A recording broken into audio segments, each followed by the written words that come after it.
شما وقتی که میرید سراغ یه طراح سایت که برای کسب و کارتون سایت بزنه، کلمات زیادی ازش میشنوید. یکی از اون کلمات دامنه هست.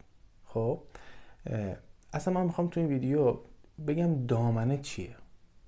ببینید، شما وقتی که یه مغازه میخواید بزنید، یه شال فروشی، یه مثلا جواهر فروشی رو اندازه کنید، میرید توی خیابون، توی کوچه، توی پاساژ، توی طبقه، توی لاین یه مغازه رو اجاره میکنید. خب اون مغازه یه آدرس منحصر به فرده. شما وقتی آدرس مغازه رو به یه مشتری میدید، میگید بیا تو فلان خیابون، توی این کوچه، توی این پاساژ، طبقه چند، پلاک شماره چند. این آدرس منحصر به فرد شماست. حالا وقتی که میاید رو بستر اینترنت کسب و کار اینترنتیتون رو اندازه کنید، طبیعتاً یه آدرس منحصر به فرد میخواید. این آدرس منحصر به فرد رو دقیقاً رو باید بریم بخریم. مثل همون مغازه‌ای که یا خریدیم یا اجاره کردیم، ما این آدرس رو میریم میخریم.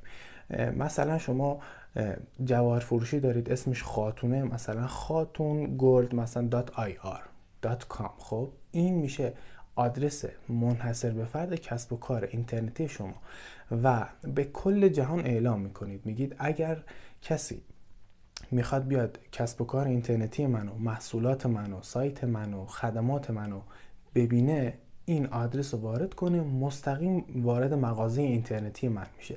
پس دامنه میشه آدرس منحصر به فرد کسب و کار اینترنتی شما. دو تا نکته رو باید موقعی که میخواید دامنه رو خریداری کنید رعایت کنید.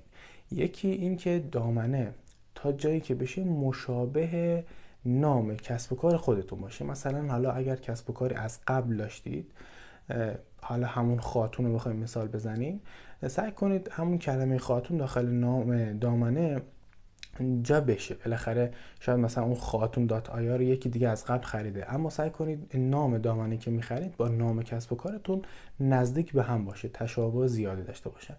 دو اینکه دامنه باید به اسم شما خریداری بشه. خیلی از طراح سایت ها این کارو نمیکنن، دامنه رو به اسم خودشون میخرن و سایت رو میسازن، سایت رو بهتون تحویل میدن، اما بعدها متوجه میشید که اصلا دامنه به اسم شما نبوده. مثل این که شما سالهای سال توی مغازه کار کردید، درآمد داشتید و فروش داشتید، همه کارا رو انجام دادید، اما اجاره نامه به اسم یکی دیگه نوشته شده و اون هر زمانی که دلش بخواد میتونه شما رو از اونجا بلند کنه، چون مالک کس دیگه ایه. پس دامنه باید به اسم شما باشه.